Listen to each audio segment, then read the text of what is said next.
How to fix Instagram story not working.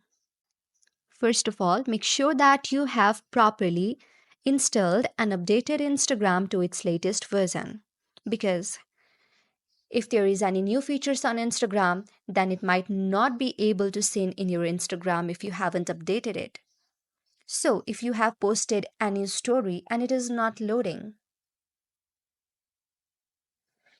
the story I've posted is loading. That means that there is no problem in this.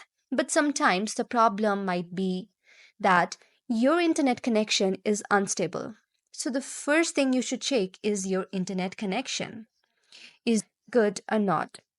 If the problem is not about internet connection, then it might be because of your updating slow problem. So if you haven't updated your Instagram, then you can simply go on the Google Play Store and update your Instagram to its latest version.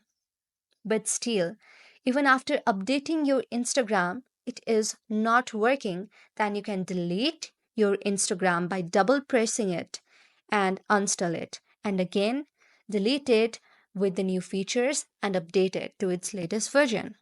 So this is how you do it. I hope this video helped you. If you like our video, please do subscribe our channel.